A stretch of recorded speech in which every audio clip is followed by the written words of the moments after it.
Programme में आपको खुशामदीद कहते हैं। मैं असदुल्ला खान हूँ। मुस्लिम लीग नून मुसलसल पाकिस्तान तहरीक इंसाफ पर दबाव बढ़ा रही है। कह रही है कि इन्होंने ममनुआ फंडिंग ली है, फौरन फंडिंग ली है, गैर कानूनी तरीके से रकूम मुंतकिल हुई हैं। आज इस पर कई प्रेस कॉन्फ्रेंसेज मुख्तलिफ रहनुमाओं की तरफ से की गई हैं। ऐसा लगता है मुस्लिम लीग नून का जो इस वक्त सबसे बड़ा मौजू है पाकिस्तान तहरीक इंसाफ के हवाले से वो यही है कि तहरीक इंसाफ को जो है वो इलेक्शन कमीशन से बैन करवाया जाए या उसके खिलाफ फैसला जारी कराया जाए। और फाइनेंशियल टाइम्स में जो छपने वाली खबर है उसको बुनियाद बनाकर खूब गुफ्तगू हो रही है। लेकिन पाकिस्तान तहरीक इंसाफ का जवाब इस पर यह है कि ये तमाम रकूम जो पाकिस्तान तहरीक इंसाफ को मौसूल हुई हैं वो डिक्लेयर की गई हैं कानूनी तरीके से। लेकिन इसके बावजूद कई सवाल ऐसे हैं जो तहरीक इंसाफ के हवाले से उठ रहे हैं कि इंडिविजुअल्स की बजाय कंपनीज से ये क्यों ली गई, रकूम क्यों ली गई, और रकूम क्या किसी कंपनी से वसूल करना गैर कानूनी नहीं था, और फिर क्या ये चैरिटी की गई थी शौकत खानम के लिए और तहरीक इंसाफ के लिए इस्तेमाल हो गई। तो कई ऐसे सवाल हैं जो पाकिस्तान तहरीक इंसाफ को जिनका जवाब देना है, और इसी वजह से नून लीग की तरफ से दबाव मुसलसल बढ़ता हुआ नजर आ रहा है। दूसरी तरफ आज स्पीकर के इंतखाब के अमल को लाहौर हाई कोर्ट में नून लीग की तरफ से चैलेंज कर दिया गया है और कहा गया है कि ये खुफिया राय शुमारी होती है, लेकिन यहाँ पर बैलेट पेपर्स पर सीरियल नंबर्स डाल दिए गए जिससे ये खुफिया नहीं रहे, तो ये गैर कानूनी है। इसलिए जो स्पीकर का इंतखाब है इसको दोबारा कराया जाए।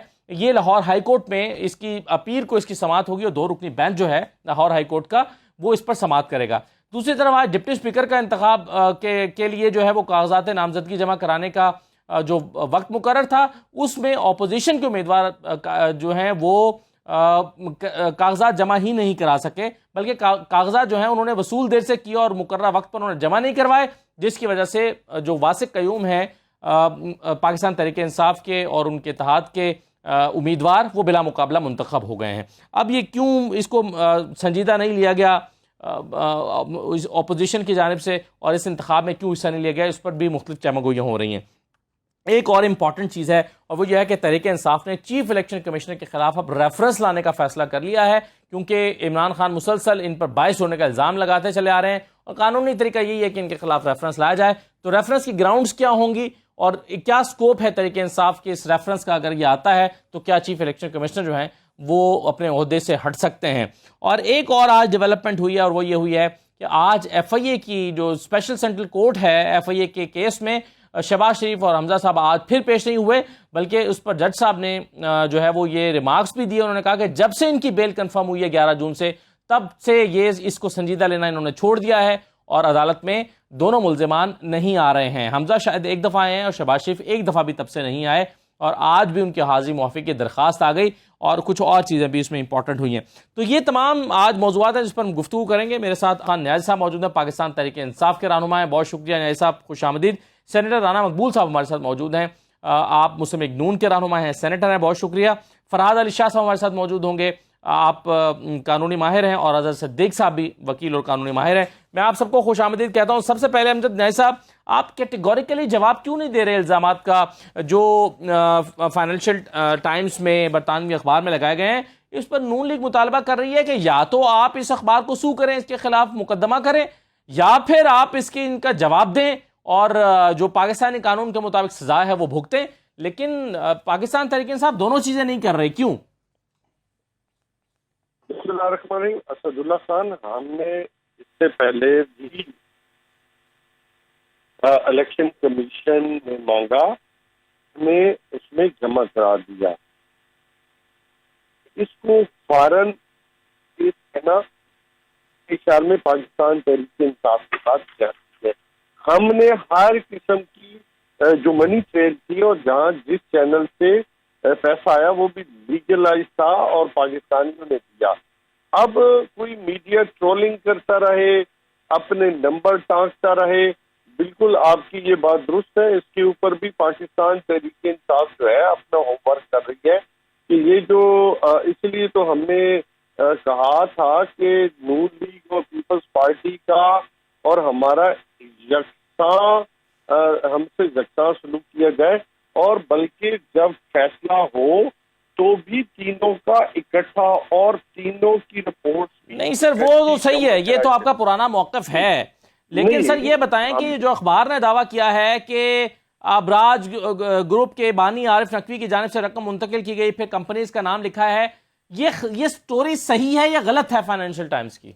मेरी बात सुने ना, हमने कौन सा ऐसा गलत काम किया जिसके ऊपर जो है उसने जो स्टोरी डाली है, तो इसके ऊपर हमारा इंशाल्लाह ताला, हमने पहले भी मैंने कहा कि वो पूरा चैनल लिखा हुआ है और उस चैनल में ऐसी चीज नहीं है जिसमें वो ऑलरेडी हमने दिया हुआ है। तो नई बात उसने किया तो वो बताए। मैंने पहले कहा कि पहले भी हमने नहीं, अमजद नायर साहब, ये बात तो चले, आपका ये जो ग्राउंड है, आप कह सकते हैं कि जो रकम आई हमने उसको सही कामों के लिए इस्तेमाल किया, किसी ने उसको अपनी जेब में नहीं डाला, करप्शन नहीं की, मॉरल ग्राउंड जो है वो आपके पास दुरुस्त है। लेकिन कानून होता है, कानून के मुताबिक आप इंडिविजुअल्स से फंड इकट्ठे कर सकते हैं, कंपनी से फंड नहीं ले सकते। तो कानूनी तौर पर तो ये गलत हो गया ना? नहीं, कहाँ पे गलत हुआ? क्या उसमें कौन सी गलती है मुझे बता दें। कोई लीगली आप प्रोहिबिटेड है, कोई आप किसी से फॉरेन फंडिंग दे रहे हैं? हमने पूरा वहाँ पे हमारी हर चीज जो है वो रजिस्टर्ड है। हम हर एक चीज रजिस्टर कराई हुई है। आप देखें पूरा तो चैप्टर है ओवरसीज पाकिस्तानी का, वो सारे का सारा जो है चीज जो है वो बिल्कुल, उसमें कोई डिग्निटी नहीं, चीज ऑन रिकॉर्ड है। आप जिस वक्त चाहेंगे, हमने पहले भी इलेक्शन कमीशन को जमा कराया है, फिर मांगे हम फिर जमा करा देंगे, ऑलरेडी रिकॉर्ड है। सही है। राना मकबूल साहब, क्या आप, अगर ये सारा कुछ कानूनी है और हर चीज जमा कराई हुई है, इस पर इतना शोर शराबा इस वक्त क्यों हो रहा है? फैसला महफूज है अदालत के पास? तमाम दोस्तों को मैं सलाम पेश करता हूँ। आपकी बात दुरुस्त है खान साहब, आपने सही कहा है। ये असूली बात है कि अब केस वहाँ मुकम्मल हो चुका है, जहाँ तक खबरें आ रही हैं। इसमें स्टेट बैंक ने अपनी जो स्टेटमेंट्स जमा कराएं, अपना रिकॉर्ड की इनपुट दी। इसकी जो इन्वेस्टिगेशन और स्क्रूटनी जो है, जो सुप्रीम कोर्ट के ऑर्डर के ऊपर स्क्रूटनी कमेटीज़ ने की, उन्होंने अपनी कंक्लूसिव रिकमेंडेशन दी, फाइंडिंग दी। और अब फिर लास्ट बट लीस्ट, अब फाइनेंशियल टाइम जो है उसने सारी बातें जो और खोल के बयान कर दी कि कंपनीज ने फंडिंग की है और तरह तरह की फंडिंग हुई है। अब ये सारा मामला लॉ का है कि लॉ के तहत ऑफेंस हुआ है कि नहीं हुआ। जब वो फैसला आएगा उसका इलेक्शन कमीशन का, तो सामने आ जाएगा। और सदीक साहब जैसे जो हमारे लॉ लॉरिएट्स हैं, स्कॉलर्स हैं, वो इसको एग्जामिन कर लेंगे। अगर ये फैसला एक्सेप्टेबल होगा पीटीआई के लिए तो फाबिया, नहीं होगा तो एपलेट फोरम खुला है, ये अपील में चले। फिर आज राणा साहब जब इनके हक में फैसला हो जाए, तो राणा साहब जब आज ये फैसला जो है इलेक्शन कमीशन में महफूज हो चुका है, तो आज नून लीग की तरफ से जो 6 प्रेस कॉन्फ्रेंसेस की गई, इसका फिर क्या मकसद था? इसलिए कि एक दहाई होने वाली है इस केस को चलते हुए, और केस का कोई फैसला आ नहीं रहा, वो आना चाहिए। आफ्टर ऑल एक क्रूशियल इशू है। और फिर पीटीआई की लीडरशिप ने इतनी ज्यादा पोलराइजेशन कर दी है, इतनी नफरत पैदा कर दी है, लोगों की बच्चियों को अंदर बंद किया, उनको कैद खाने में रखा, उनको डेथ सेल्स में रखा, उनके बिस्तर छीन लिए, उनकी दुआएं बंद कर दी, उनके लीडर्स का क्या हाल किया, बेगुनाहों को अंदर बंद किया, राना सनाउल्लाह की मौत की चक्की में बंद किया कि इसे अब सजाए मौत देनी है। तो क्या फिर मोहब्बतें बढ़ती हैं ऐसे कामों से? इससे मोहब्बतें तो नहीं बढ़ती हैं। ये अपनी अदाओं पर जरा गौर कर लेना चाहिए कि आप अगर इतना जुल्म ना करते तो फिजा इतनी मुकद्दर ना होती। आपने चूंकि इतने जुल्म किए हैं, इसलिए रिएक्शन भी, हर बात पे रिएक्शन होगा। अब भी ये फैसला कर लें। मैं तो ये कहूंगा कि ये सिलेक्ट कर लें अपने बंदे, अपने सियाने लोग जो हैं, बाकी तरह से भी सियाने लोग आ जाएं, वो टेबल पे बैठें और फैसला करें, एक एग्रीमेंट कर लें और आगे बढ़ें। यानी जंगों के फैसले जो है पार्लियामेंट टेबल पे होते हैं, तो ये क्यों अपने फैसले नहीं कर सकते? तो अब वो कहा यह जाता है कि मैं तो टीटीपी से बात कर लूंगा, जो दहशतगर्द है उनसे, लेकिन इनसे नहीं करूंगा। तो मामला कैसे हल होगा? ये तो एक एक्सट्रीम सिचुएशन है जी। इसलिए ये रिएक्शन भी बढ़ता जा रहा है। फवाद चौधरी साहब ने कल वजाहत दी थी। फवाद चौधरी साहब कहते हैं कि जब हम कहते हैं कि इनसे बात नहीं करेंगे, तो वो ये कहते हैं कि जी, फवाद चौधरी साहब ने कल वजाहत की थी कि जब हम ये कहते हैं कि इनसे बात नहीं करेंगे, तो वो कहते हैं कि जी इनके साथ हम एनआरओ या इनके केसेस पर बात नहीं करेंगे, मुल्की मामला पर बात करने के लिए तैयार हैं। नहीं, ये तो ऐसे बारीक भी नहीं है ना जी। और ये एक नुक्ता संजी आप कह लें, एक बूकलबोनी कह रहे हैं दूसरी जुबान में। बात यही है कि वो कहते जी हम बात नहीं करना चाहिए, बात नहीं करना चाहिए, तो चाहेंगे तो ये सिस्मेटिक माहौल बढ़ता जाएगा। इसलिए बेहतर है कि सियासतदान जो है स्टेट्समैन की तरह बिहेव करें और तदब्बर से और फरासत के से मिल के बैठ के इन मसाइल का हल करने की कोशिश करें। ये कोई तरीकेकार नहीं है। ठीक है, इससे ना पंजाबी में कहते हैं दो ही चीजें हो सकती है ना, आज खुदा का वैर जब हो जाए। जी सही है आजाद सिद्दीक साहब, दो ही चीजें हो सकती हैं, या तो ये स्टोरी गलत है और पाकिस्तान तहरीक इंसाफ को इस पर सू करना चाहिए अखबार को, दूसरी ये है कि ये इस पर फैक्ट सीखें और पाकिस्तान तहरीक इंसाफ को वजाहत करनी चाहिए। वो ये कहते हैं कि जी नहीं हमारा तो सारा कुछ हमने जमा करा दिया हुआ है और ये सब कुछ डिक्लेयर्ड है। ये कैसे मुमकिन है कि आपने गैर कानूनी तौर पर एक कंपनी से रकम ली हो और फिर इसको डिक्लेयर भी किया हो और वो डिक्लेयर हो गई हो, तो ये आप इसमें क्या लूप होल्स नहीं देखते आजाद सिद्दीक साहब पीटीआई की तरफ से? बहुत शुक्रिया अपना असद भाई। It is not a foreign funding case, it is basically a prohibited funding case. और ये इलेक्शन एक्ट 2017 के तहत तो आता नहीं। पॉलिटिकल पार्टीज ऑर्डर 2 का अगर आर्टिकल 6 पढ़ लें और रूल 6 पढ़ लें, पॉलिटिकल पार्टीज उस वक्त के रूल्स जो बने हुए हैं उनको सामने रखकर देखना है। अगर तो फॉरेन फंडिंग होगा तो इलेक्शन कमीशन के पास तो इख्तियार ही नहीं है। दैट राइट्स और jurisdiction vest with the federal government in term of article 17 कि वो डिक्लेयर करे रेड विद सेक्शन 212 और 213 ऑफ द इलेक्शन एक्ट या पॉलिटिकल पार्टीज एक्ट, जो कि ये पुराना चला आ रहा है। फेडरल गवर्नमेंट पहले डिक्लेयर करेगी, matter shall be referred to the supreme court, supreme court इस पे बैठकर एडजुडिकेट करके फाइनली डिसाइड करेगी। तो ये तो पहले ज़हन में रख लेंगे, आर्टिकल 17 या सेक्शन 212 213 के तहत नहीं है, या आर्टिकल 6 के तहत है।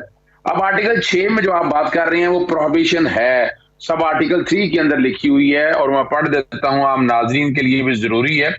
एनी कंट्रीब्यूशन, लफ्ज कंट्रीब्यूशन है, मेंबरशिप फी की बात नहीं है, मेड डायरेक्टली और indirectly by any foreign government, multinational, अब जरा सुनिएगा, मल्टीनेशनल और डोमेस्टिकली इनकॉर्पोरेटेड पब्लिक और प्राइवेट कंपनी, फर्म, ट्रेड और professional association shall be prohibited and the parties may accept contribution and donation only from individuals।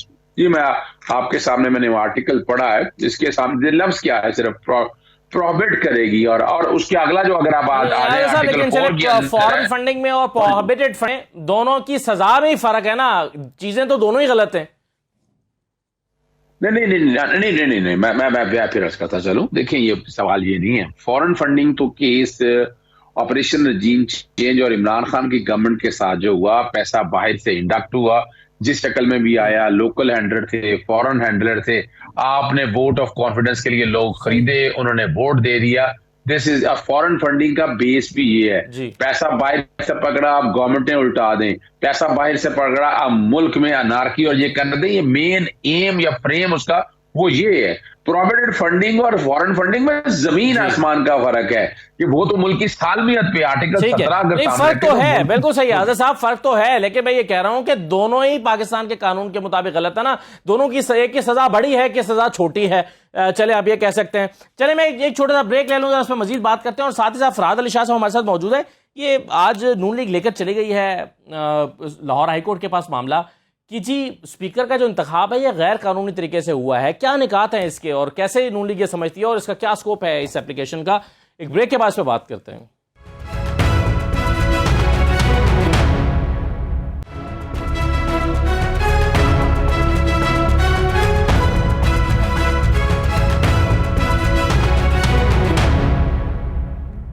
Break के बाद आपको दोबारा खुशामद कहते हैं। फरहाद अली शाह साहब, ये बताइए कि ये जो नून लीग लेकर गई है लाहौर हाई कोर्ट के पास और पीर को उसके समाअत होगी कि स्पीकर का इंतखाब सही नहीं हुआ और ये जो है वो उसमें ये प्ली ली गई है कि इसको जो खुफिया होना चाहिए था लेकिन उस पर सीरियल नंबर्स लगा दिए गए। ये क्या डिटेल्स हैं इस पिटीशन की सर? देखिए बात सिर्फ ये है कि सीक्रेसी जो है वो बेसिक एलिमेंट है इस इलेक्शन का, और जब आप सीक्रेसी आउट कर देते हैं तो वो इलेक्शन जो है वो वाइड ही हो जाता है और इसी चीज को जो है वो चैलेंज किया गया। और आप जो इस कॉन्टेक्स्ट में बात कर रहे हैं पिटीशन के कॉन्टेंट्स, वो मेरे, क्योंकि मैंने पिटीशन नहीं पढ़ी तो उस पर तो मैं कमेंट नहीं कर सकूंगा।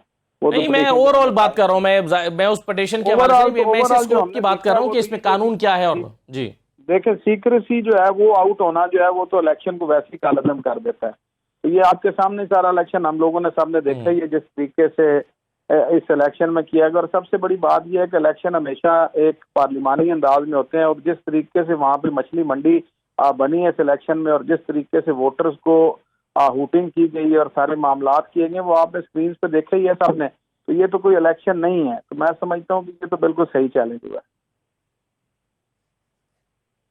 सही है। तो अजहर सिद्दीक साहब, ये आपके ख्याल में सीरियल नंबर लगाने से सीक्रेसी मुतासर हो जाती है? तो ये इंतखाब स्पीकर का सही नहीं हुआ, डिप्टी स्पीकर का, और डिप्टी स्पीकर तो खैर हो ही नहीं सका। जी, देने से ना सीक्रेसी का तो ताल्लुक ही नहीं है, नंबर वन। क्वेश्चन ये है कि शो ऑफ हैंड की बात है, यानी नॉर्मली जो बात होती है ना, और आपको पता है कि जब आप लोकल इलेक्शन, जब आप आम MNA MPA का जब वोट डालने जाते हैं तो वो बाकायदा वहां भी सीरियल नंबर हमने तो नॉर्मली लगे हुए देखे हैं। यहाँ इलेक्शन होने हैं अंडर द कॉन्स्टिट्यूशन, स्पीकर और डिप्टी स्पीकर के दरमियान अंडर द कॉन्स्टिट्यूशन हुए। एक पार्टी के वोट 186 हैं, अपना हमने वो सारे देख लिए हैं, that is an admitted fact, उसमें तो कोई डाउट नहीं है। फिर दूसरी बात है कि जो रिजेक्ट हुए हैं वो पाकिस्तान मुस्लिम लीग नून या बाकी पार्टी के हवाले से वो भी आ गया, यानी रिजल्ट तो सारा आपके सामने आ गया ना जी। या तो कहें कि ऐसा हो नहीं, लेकिन अजहर साहब, अगर तो इसी बुनियाद पर इलेक्शन होना है कि जी हमने हमारे पास तो 186 हैं जो कि CM के वोट उसमें इलेक्शन में नजर भी आ गए हैं, तो फिर तो इलेक्शन ही नहीं होना चाहिए स्पीकर का। तो फिर तो आप डायरेक्ट कह दें कि जी नंबर मौजूद है, हमारा स्पीकर होगा। नहीं, मैं ये बात कर ही नहीं रहा, मैं ये बात ही नहीं कर रहा। सवाल ये है कि जो वोट डाला वही वोट बाहर निकला ना, मैं तो ये कह ही नहीं रहा। मैं ये थोड़ा कह रहा हूं इलेक्शन हुआ, इलेक्शन में जो वोट डाले गए वही वोट बाहर निकले, और वो जो जितना प्रोसेस है आपने जिसको वोट डालना है, लगाने से क्या सीक्रेसी मुतासर नहीं होती अजहर साहब? बिल्कुल मुतासर नहीं होती। ये मैं फिर अर्ज करूं, देखिए सीक्रेसी के जो बेसिक एलिमेंट है वो आपने देखने हैं कि सीक्रेसी के बेसिक एलिमेंट हैं कौन से। मिसाल के तौर पर शो ऑफ हैंड से करना है, आप ओपन बैठकर ओपन शो करके बता रहे हैं मैं फला आदमी को डाल रहा हूं। वोट जो उसने किसको देना है किसको नहीं देना वो तो जाके उसने अंदर जाके डाला है और बैलेट बॉक्स में डाला है, उसको हम उस अमानत के सुपुर्द कर दिया है। यानी वहां किसी जगह भी अगर ये तो हर एक और आप हम सबको पता है कि वो जैसे ही वो वोट डालने गए, जिस तरह वो बैलेट पेपर छीने गए, वहां से इंटेंशन नजर आ रही थी ना कि ये लड़ाई झगड़ा या ऐसे मामला लाना चाहते थे। ये बुनियादी तौर पर एक जो मैं बात बता दूं कि ये फैसला हो चुका है इन जमातों के दौरान कि अदालतों को बैकफुट पे लेकर जाना है। डिप्टी स्पीकर वाला जो चीफ मिनिस्टर वाला इलेक्शन देख लें, अब ये वाला मामला भी आप देख लें, यानी आपके सामने है ना, यानी इसमें तो कोई ऐसी चीज नहीं ना।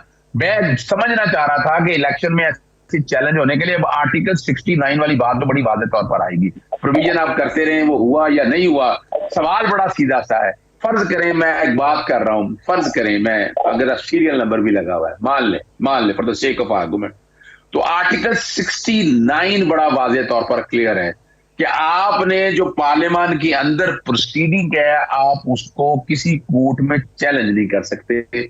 और यूसुफ रजा गिलानी वाला केस है जिसमें वोट में बाकायदा वोट रिजेक्ट हुए, और हर कोई समझ रहा था, हर कोई मानता था कि नहीं ये गलत वोट रिजेक्ट हुए, लेकिन कोर्टों ने इंटरफियर नहीं किया। कोर्टों ने क्या कहा, इसका बड़ा सीधा लेटेस्ट जजमेंट पढ़ लेते हैं यूसुफ रजा गिलानी वाली। उन्होंने कहा कि आपके पास अक्सरियत है ना, आपके पास अक्सरियत है, जाएं जाकर वोट ऑफ नो कॉन्फिडेंस दें और बाहर आउट कर दें।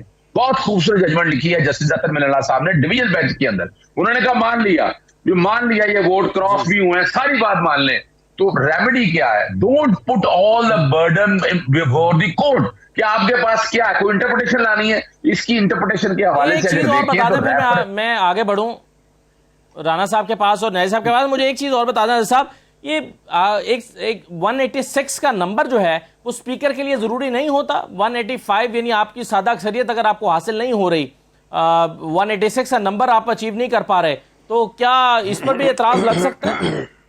नहीं, बिल्कुल नहीं लग सकता। उसकी वजह समझ लीजिएगा, अपना बुनियादी तौर पर चीफ मिनिस्टर का एक फिगर देखें। चीफ मिनिस्टर में भी सादा अक्सरियत नहीं है। सादा अक्सरियत पहले अगर आपने ले ली और आपका सेकंड, यानी ये भी इजलास क्या हुआ कि 25 माइनस हुए 190, तो रन ऑफ इलेक्शन हो गया ना सेकंड टाइम पे। और ये हाँ, तो यही बात आ गई ना। तो यानी यहाँ पर चीफ मिनिस्टर के हवाले से सादा अक्सरियत की बात नहीं, सादा अक्सरियत के हवाले से जो प्रॉब्लम आनी है ना, आप लेजिस्लेशन करेंगे ना, जब आप लेजिस्लेशन करेंगे तो लेजिस्लेशन के लिए आपको वो मैजिक फिगर पूरी करनी है कानून साजी के हवाले से। तो यहाँ इस कॉन्टेक्स्ट में नहीं, एक मैं बात और असद साहब आपको बताता चलूं, आम आदमी के लिए भी रेफरेंस 1 ऑफ 2020 आपको याद था, सेनेट के इलेक्शन से पहले बाकायदा समाअत हुई और वहां मॉडर्न, या वहां तो इस हद तक हमारी सुप्रीम कोर्ट चलेगी कि मॉडर्न टेक्नोलॉजी यूज करें। ये जजमेंट ये तकरीबन ये स्टार्ट हुई थी हियरिंग 4 जनवरी से 2021 से लेकर 25 फरवरी 2021, वो सेनेट के इलेक्शन से पहले आ गया था।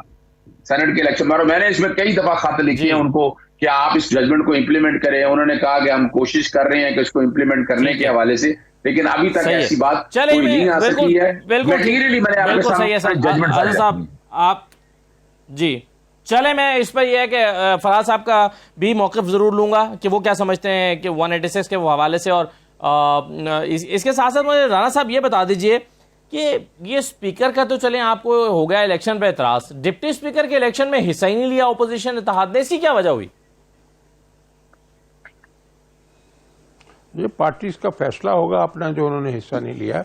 वो तो वैसे तो एहतजाज के तौर पे हिस्सा नहीं लिया, जो स्पीकर के इलेक्शन में रूल्स की खिलाफ वर्जी की गई है। With all respect and regard जो है हज़रत सिद्दीक साहब के लिए, इसमें सीक्रेसी इज़ वेरी सीक्रेट।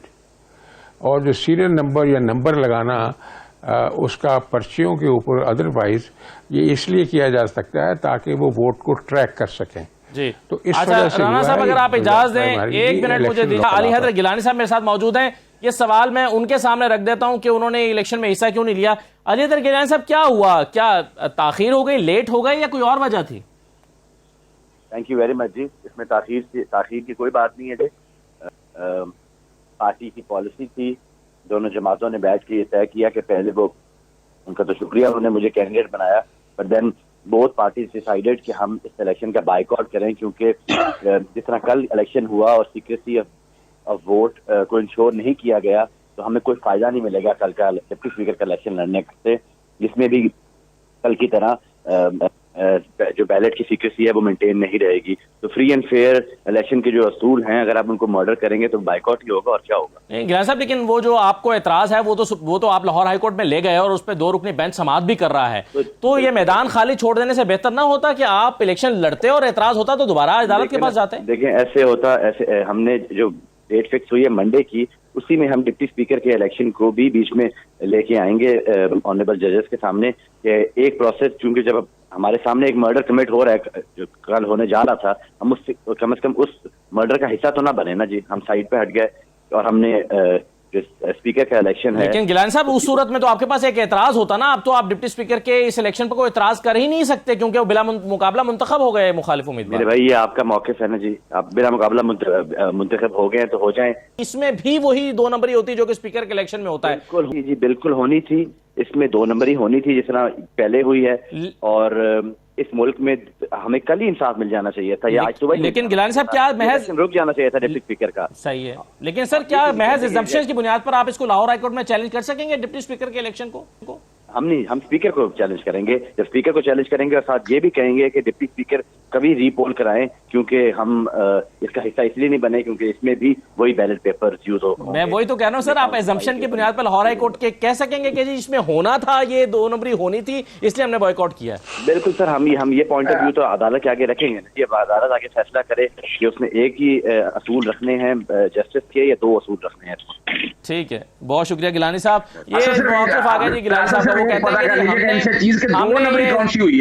वो तो देखें, वो तो है ना उनका स्पीकर के इलेक्शन के वजह से, तो उन्होंने कहा कि सीरियल नंबर लगा हुआ है, और सीरियल नंबर से वो हो तो सकता है ना जी, केस तो हो सकता है ना कि किसने किसको वोट दिया है। राना मकबूल साहब, राना मकबूल साहब से बात मुकम्मल कर लें। राना साहब जरा बता दें, आप ही बता दें 2 नंबरी क्या हुई है आज़ाद साहब को।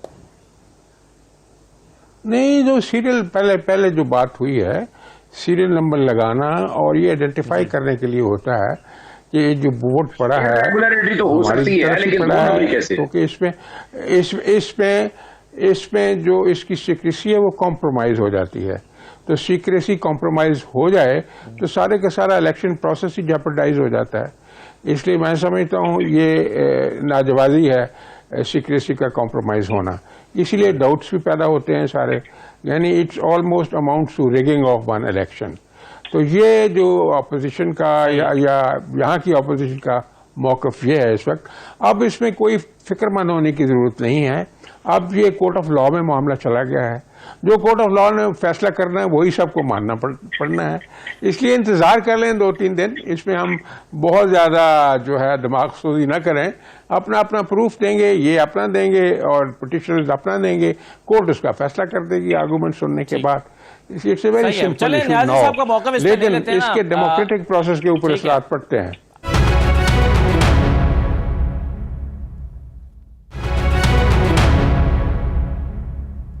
ये बता दीजिए, ये जब आपको पता है कि खुफिया राय शुमारी से होता है तो ये क्यों इस पे सीरियल नंबर लगा के, आखिर सीरियल नंबर से आप ट्रेस कर सकते हैं कि किसने किसको वोट दिया, यही मकसद हो सकता है ना सीरियल नंबर लगाने का, वरना आप कंट्रोवर्सी जो है वो पैदा ही ना होती। ये क्यों किया गया?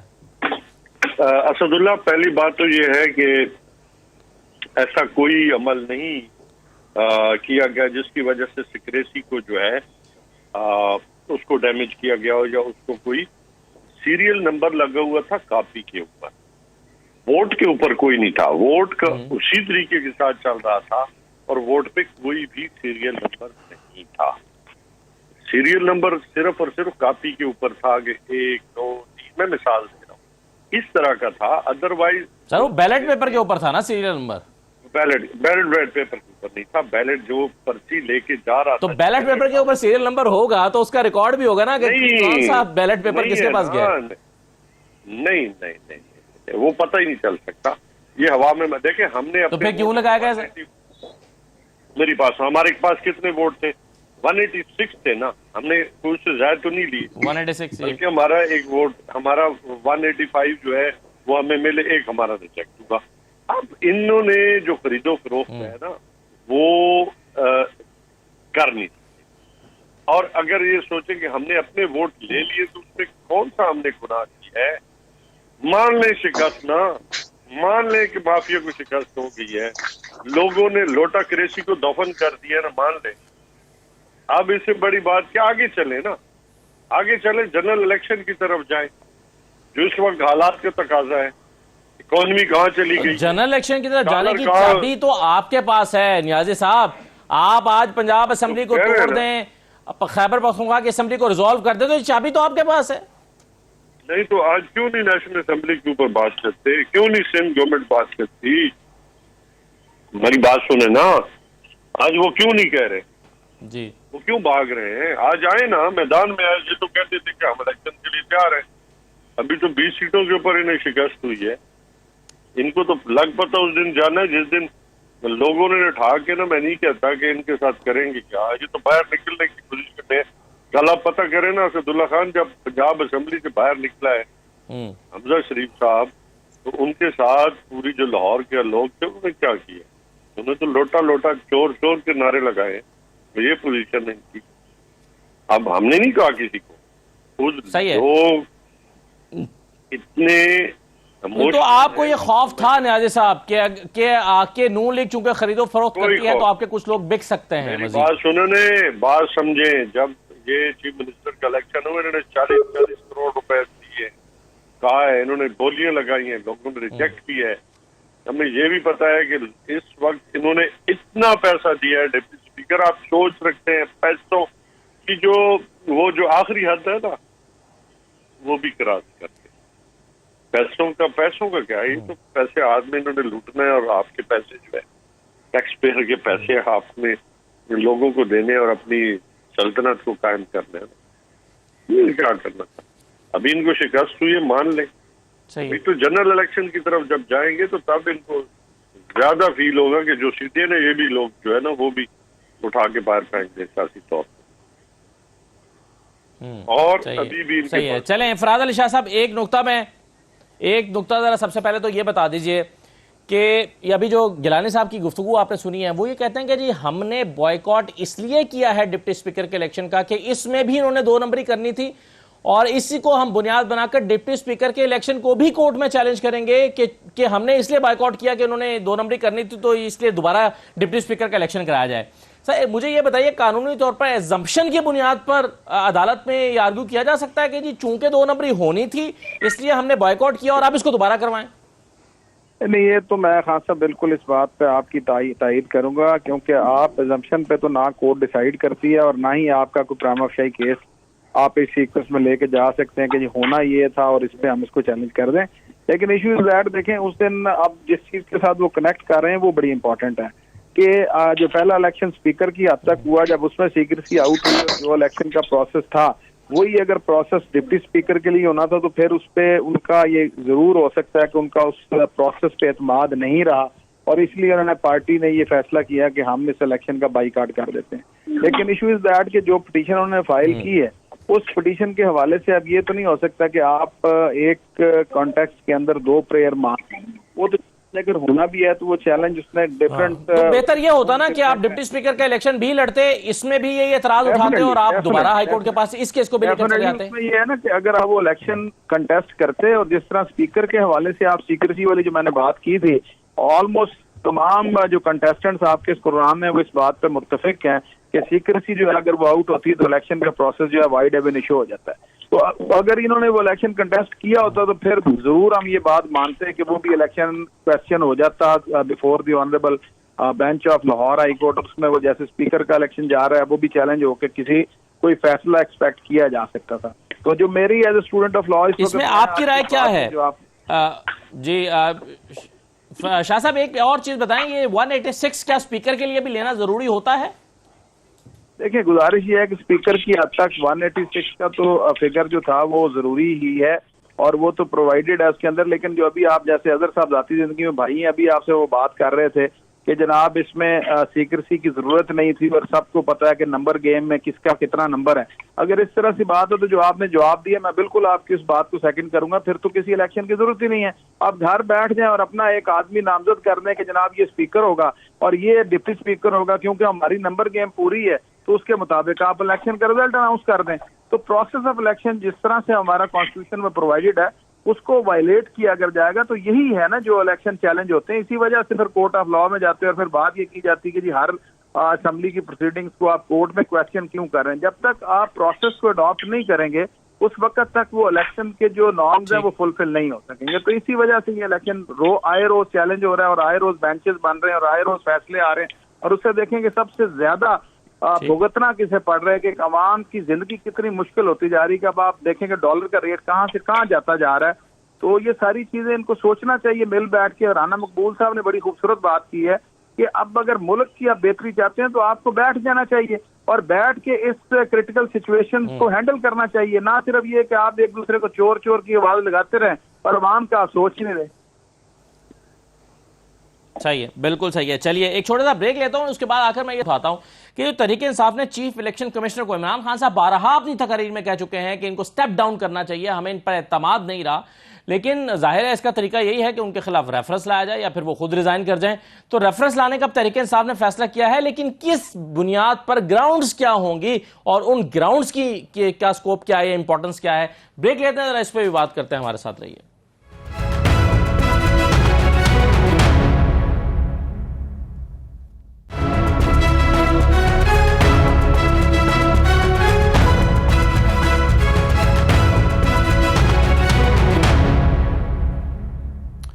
ब्रेक के बाद दोबारा खुशामदीद कहते हैं। ये अमजद खान न्याई साहब, ये आपने फैसला किया है कि चीफ इलेक्शन कमिश्नर के खिलाफ रेफरेंस लाएंगे, क्या बुनियाद है आपके पास? जरा मुझे सॉलिड ग्राउंड्स बताइएगा कि ये 1 2 3 4 5 यहाँ पर जो है वो बाइस्ड रहे हैं। पहली बात तो जैसा कि हमने पहले कहा कि सुप्रीम कोर्ट ने ऑर्डर किए कि तीनों का फैसला जो है एक वक्त, लेकिन उन्होंने जिस तरीके के साथ अपने बयानात दिए, रिपोर्ट को ओपन किया, खैर है, हमें उससे कोई डर नहीं है, लेकिन उनका जो रवैया था और उनकी मीडिया के ऊपर जो पाकिस्तान तहरीक इंसाफ का जो इमेज उन्होंने पेश करना था वो उन्होंने अपनी तरफ से पूरी कोशिश की कि किसी तरीके के साथ पाकिस्तान तरीके के इंसाफ के ऊपर जो है, हालांकि वो एज ए इदारा, पर फिर आपने देखा होगा कई मौके पे एज ए इदारा नहीं, उन्हें एज ए फर्द जो है उन्होंने जवाब देने की कोशिश की, जो उनका काम नहीं था। और आपके इल्म में कि बड़े मुतनाज़ा जो है इलेक्शन कमीशन के थ्रू बयान दिलवाए गए।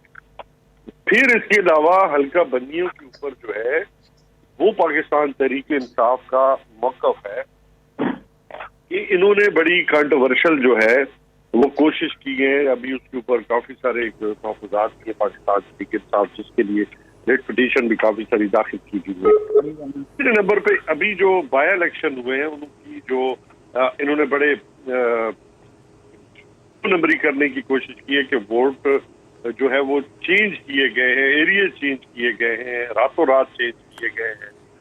मतलब एक जगह से जहाँ पे पाकिस्तान तहरीक इंसाफ की जो अक्सरियत थी उसको उठा के कहीं और फेंकने की कोशिश की, फिर जिनकी डेथ शो करने की कोशिश की। आपने देखा होगा कि वो उन्होंने कहा बड़े, जैसे ही हम हाई कोर्ट में उन्होंने कहा जी कि हमसे वो टाइपिंग एरर हो, टाइपिंग एरर 40 लाख लोगों की टाइपिंग एरर। और फिर हम इनका जो रवैया डस्का के लिए कुछ था,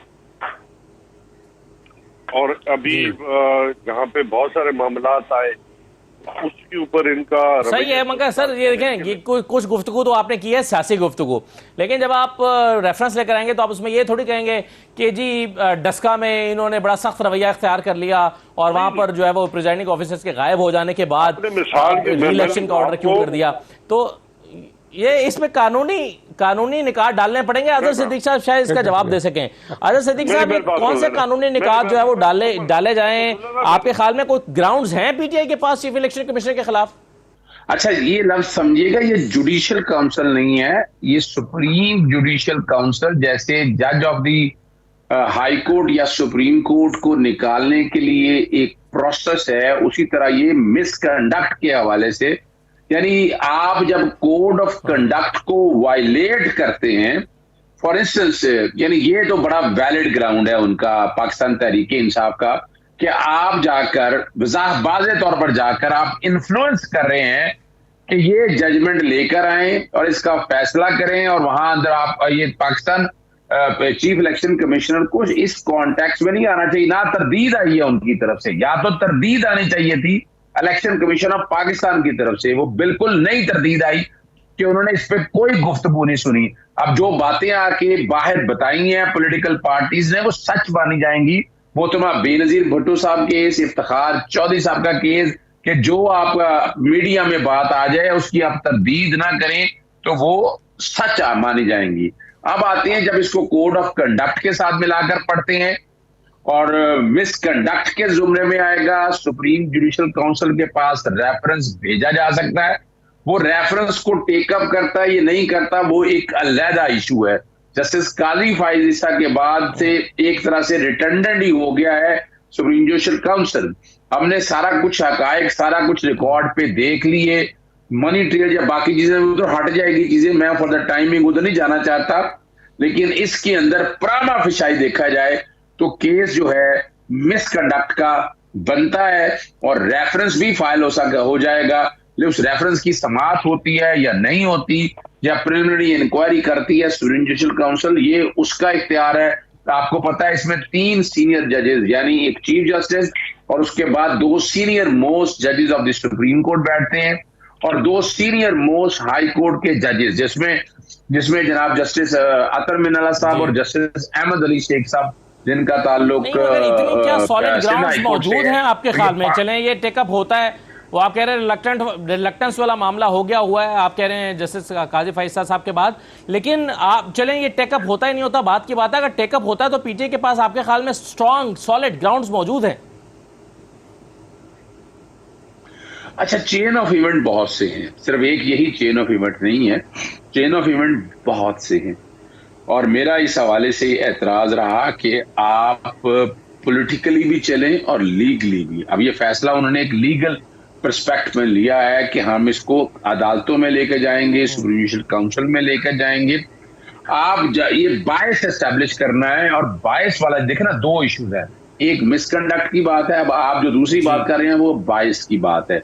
और 22 पे आपको बड़ा बड़ा केसला मौजूद है। मुझसे 3 दिन और पहले ये सारा पूछा गया था, प्रोसेस जो है वो मैंने क्या यही बताया। अगले इलेक्शन से पहले पहले मुकम्मल होने का इम्कान मौजूद है आपके ख्याल में, क्योंकि ये तो बहुत टाइम टेकिंग प्रोसेस लगता है। कौन जीता है तेरी क्या है जी, तेरी जुल्फ के सर होने ठीक तक है, मेरा जवाब ख्याल आ है, गया, सब कौन यही जीता शेर है तेरी जुल्फ के सर बस होने यही तक। चले फराद अली शाह साहब, फराद अली शाह साहब, आपकी क्या राय है? आपके ख्याल में क्या पीटीआई के पास बाइस्ड और मिसकंडक्ट दोनों चीजें साबित करने के लिए सॉलिड ग्राउंड्स मौजूद हैं? देखिए, बात सिर्फ खान साहब, मैं तो ये कहता हूँ कि अगर उनके पास कोई ऐसी चीज मौजूद है तो why they are waiting for वो भिजवाएं रेफरेंस। की वजह ये है कि अगर आप कल को इलेक्शन हो जाता है और आप कल को कहते हैं कि हमारे पास तो ये रीजन थे और हम कहते रहे, देखिए दो बातें हैं ना, एक प्रोसेस ये अजहर सदीक साहब ने अभी आपको बताया, वो प्रोसेस अगर टाइम टेकिंग है तो उसको प्रायर टाइम ये करें, उसको सिर्फ और सिर्फ ये प्रेस कॉन्फ्रेंस में कह देने से या एक मजमे के साथ आप एड्रेस करते हुए कह दें, तो ये तो सारा का सारा मैं समझता हूँ कि अगर ये रेफरेंस नहीं भिजवाते तो फिर एक प्रोपोगंडा होगा एक ऐसे इंस्टीट्यूशन के अगेंस्ट कि जिसके ऊपर सारा दारोमदार है मुल्क की सियासत का भी और तमाम पार्लियामेंटेरियन पार्टीज का और तमाम इलेक्शंस का। तो अगर इस किस्म का इनके पास मटेरियल है पीटीआई के पास तो फिर ये रेफरेंस फाइल कर दें, और अगर इनके पास ऐसा मटेरियल नहीं है तो फिर मैं ये समझता हूँ कि फिर ये बहुत बड़ी ज्यादती होगी कि आप प्रोसेस को अडॉप्ट नहीं करना चाहते और सिर्फ एक पॉइंट पे आप सिर्फ पॉइंट स्कोरिंग कर रहे हैं। बहुत शुक्रिया तमाम मेहमानों का। फराद अली शाह साहब, सेनेटर राना मकबूल साहब, अमजद खान नई साहब, इजाज़त दीजिए, अल्लाह हाफिज।